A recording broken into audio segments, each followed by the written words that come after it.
भाषण होगा।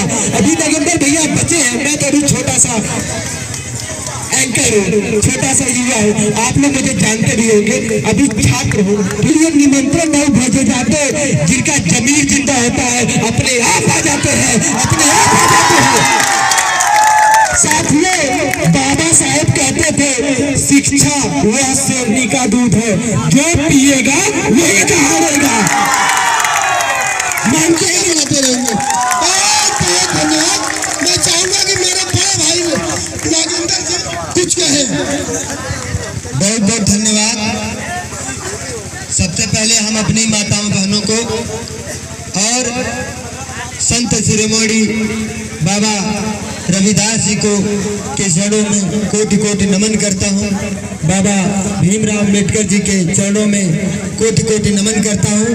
हमारे भैया वीरू भैया भी हमारे बहुत जुझारू समाज सेवक हैं, जो जिला पंचायत क्षेत्र हैदराबाद से आते हैं। ये हमेशा जनता के बीच में लगे रहते हैं, इनका भी बहुत बहुत धन्यवाद। और जो हमारी सम्मानित जनता आई है, हमारी माताएं बहनें जो आई हैं, मैं उनका भी धन्यवाद देता हूँ। आपको कोटि कोटि प्रणाम करता हूँ। वो इसलिए कि अगर शिक्षा न होती तो क्या हम यहाँ होते? अगर शिक्षा न होती तो क्या हमारे अधिकार मिलते? ये किसकी देन है? ये किसकी देन है? थोड़ा सा आवाज भैया तोहरी और से ना आवती है, बढ़ा दा लोगन आवाज। मैं एक बात कहना चाहता हूँ कि विश्व नमन करता है जिनको, उनके चरणों का बंधन है। संविधान को रचने वाले कोटि कोटि अभिनंदन है, कोटि कोटि अभिनंदन है। अरे विश्व नमन करता है जिनको। एक बार इतना तेज गरजदा कि धरती से आसमान तक गनगनाहट पहुंच जाए। ये मालूम हो कि वो वंशज है, वो बाबा भीमराव अम्बेडकर के वंशज है, जिनके बल से हमारा अधिकार मिला। और वो संत शिरोमणि रविदास जी हैं, जिनके तपस्या से आज हमें एक वक्त दो वक्त की रोटी मिलती है, जिन्होंने एक हमारे समाज को एक नई दिशा देने में और समाज को एक हमें सम्मान दिलाने में जो अधिकार दिया, बताया समाज को, वो बड़ी गौरव की बात है। हमारा नाचना गाना बहुत बेहतर है, आप भी नाचते गाते बहुत बेहतर है, जश्न मनाइए, ये कोई मना नहीं करता आपको। लेकिन एक बात जरूर रखिए, अभी हमारे भैया जी ने बोला है कि शिक्षा वो शेरनी का दूध है। हमारे बाबा साहब जी ने इस बात को कहा था कि शिक्षा वो शेरनी का दूध है, जितना पियोगे उतना दहाड़ोगे। हम ये चाहते हैं भाई, हम क्षेत्र में काम करते हैं, हम इस लगन के साथ काम करते हैं भाई साहब। देखिए, गरीब होना कोई पाप नहीं है, गरीब होना कोई पाप नहीं है, अमीर होना कोई पाप नहीं है। लेकिन पाप तो यह है कि जो जाति पाति के बारे में भेदभाव रखते हैं, ये कहना इस तरह की बातें पाप है।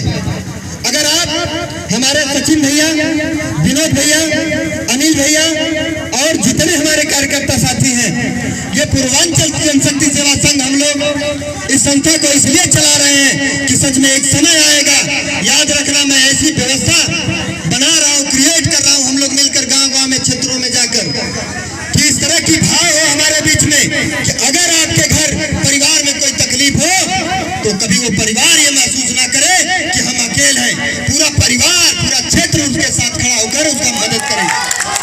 ये भावनाएं होनी चाहिए। और ऊंचागा मंगल दल से जितने भी लोग आए हैं भाई, मैं उनका धन्यवाद करता हूँ, बहुत बहुत धन्यवाद। हलवाडी से भी जो टीम आई है उनका भी धन्यवाद करता हूँ। और एक बात और कहना चाहता हूँ, चकलाल घर की टीम को तो पूरा धन्यवाद है भाई, काहे कि आपके घर ही तो बैठे हैं, सही ना। और सुनिए, मैं एक बात और कहना चाहता हूँ, गौर करिएगा मेरी बात पर, गौर करिएगा कि मैं वो कहना चाह रहा हूँ साथियों कि पलट पलट कर पन्नों को दिन रात हमने देखा है। गरीबी का चीज होले वो गरीबे से जाके पूछबा, मजबूरी का चीज होले, एक मजबूर आदमी ही बता सकल अपन मजबूरी। अगर आपको सीखना है जरा 2-4 लाइन संत शिरोमणि रविदास जी की पंक्तियों को जाकर पढ़कर देखिए, उनके विचारों को जाकर सुनकर पढ़िए, आपको समझ में आ जाएगा कि गरीबी क्या चीज होती थी। ये बातें हैं, आप देखिए, सारी शौक मनाइए, पूरा करिए, लेकिन सबसे बड़ी अगर जटिल विषय है समाज में तो शिक्षा है। शिक्षा को धूमिल होने मत दीजिए। ये हमारी माताएं बहनें जो आई हैं, इनको और शिक्षित बनाइए, जिससे हमारा समाज एक विकसित क्षेत्र बने, राष्ट्र बने। मैं कहना चाहता हूं कि मैं पागल प्रतीक था जो भूल हुई अनजाने में, और व्यर्थ है ऐसी शिक्षा जो असफल हुआ समझाने में। हमारे कहने का आशय बस इतना है साथियों कि अगर आप पढ़ते हैं, अगर आप अपने समाज को समझा नहीं सकते तो आपका पढ़ना लिखना व्यर्थ है। ये मानते हैं कि नहीं? जरा जोर से बोल दीजिए, मानते हैं कि नहीं इस बात को? अगर आपने पढ़ा, शिक्षा लिया, और आपके माँ बाप किस तरह से आपको शिक्षा देते हैं उनका तो हृदय ही बताता होगा। घरे में खाए के एक रोटी ना होकर, लेकिन अगर लड़का इलाहाबाद पढ़ा था, दिल्ली पढ़ा था, और लड़का का अगर फोन आ जाए तो माई बाप अपन जौन कौरा मुहे में डालन ना, ओके रोक के लड़का का व्यवस्था करना। इतनी बड़ी व्यवस्था त्याग माता पिता को होती है।